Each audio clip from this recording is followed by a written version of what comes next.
الحمد لله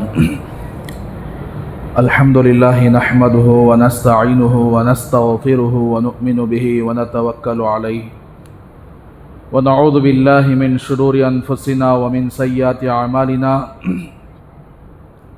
من يهده الله فلا مضل له ومن يضلل فلا هادي له ونشهد أن لا إله إلا الله وحده لا شريك له ونشهد أن سيدنا محمدا عبده ورسوله أما بعد فأعوذ بالله من الشيطان الرجيم بسم الله الرحمن الرحيم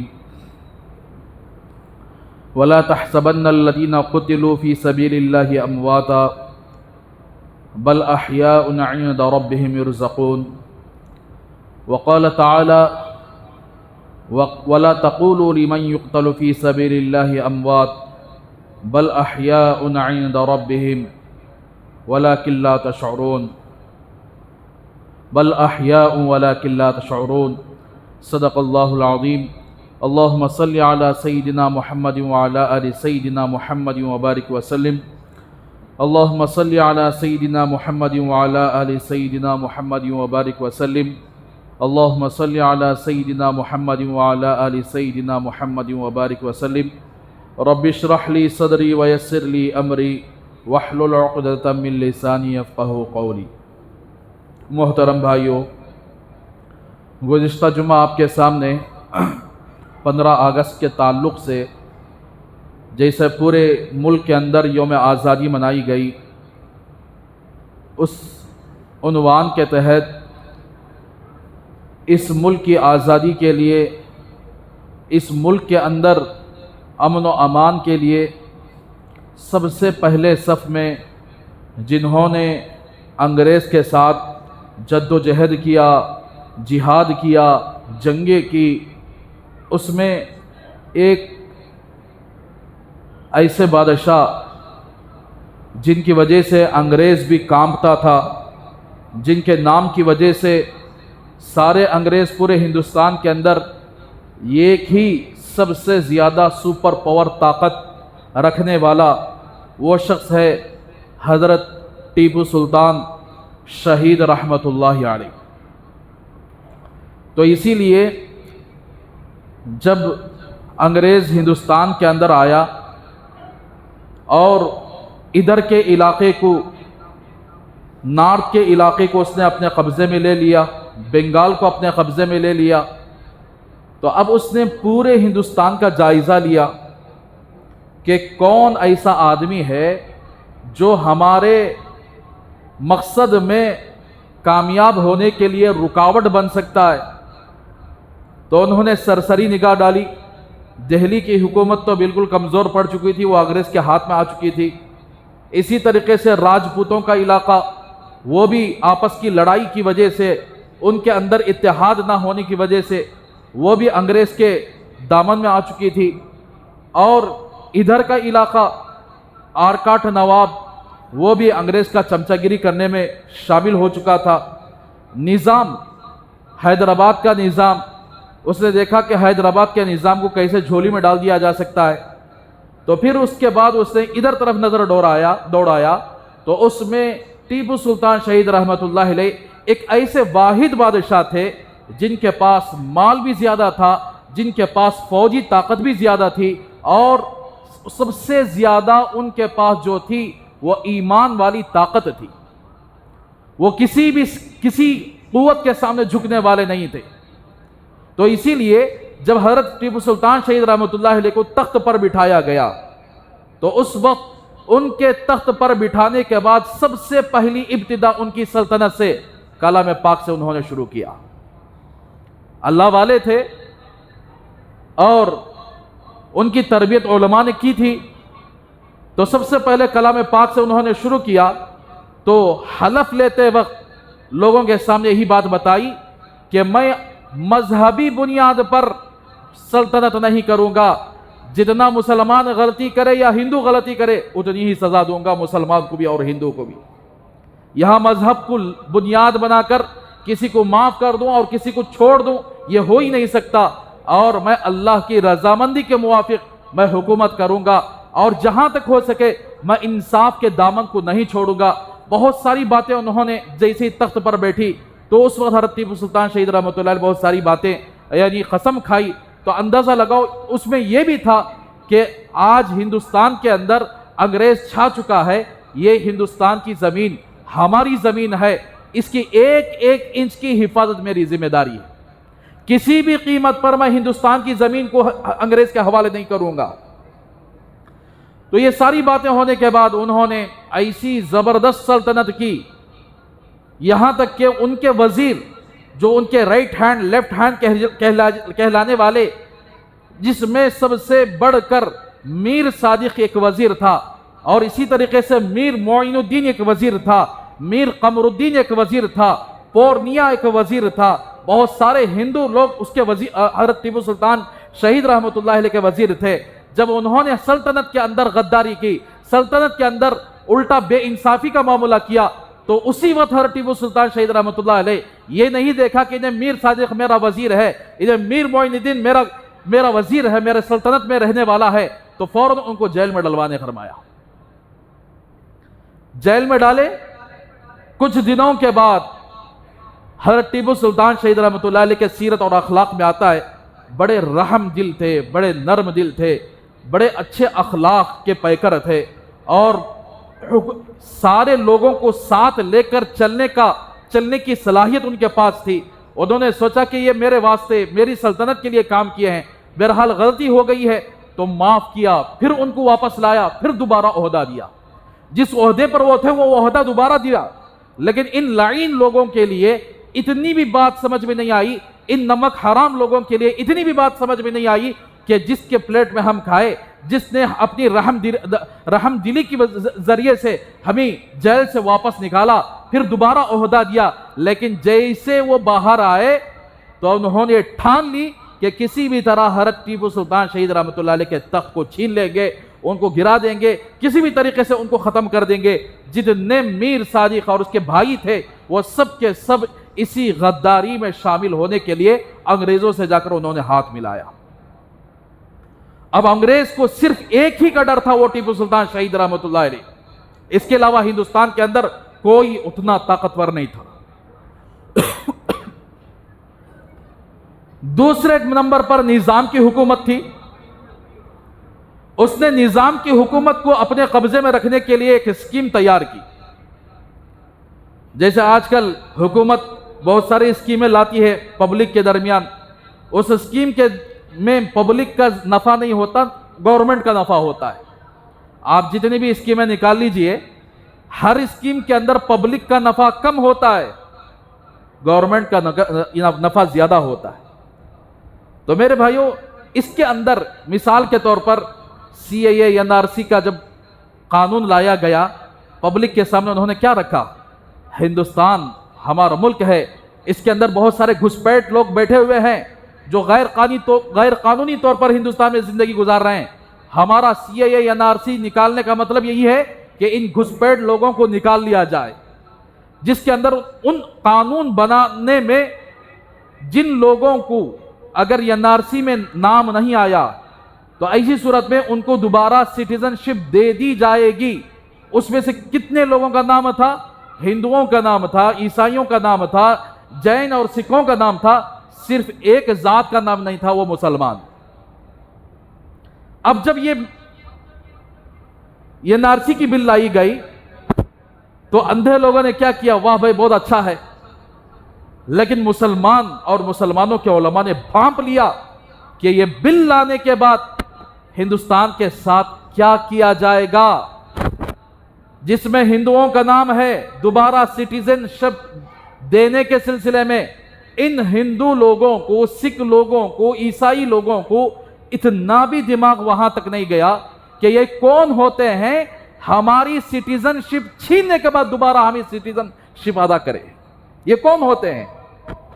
تو اس طریقے سے انگریز نے ایک ایسا بل لایا، ایک ایسی اسکیم لائی، نظام کے سامنے اس کے سامنے پیش کیا کہ دیکھو یہ میری اسکیم ہے۔ اس اسکیم کے اندر سب سے پہلے اس نے یہ شرط رکھی کہ نظام کی حکومت جہاں تک رہے گی 6000 فوجی انگریز کے رہیں گے، اور نظام کی حکومت کے اندر توپ جہاں جہاں ہوں گے وہاں انگریزوں کا قبضہ ہوگا۔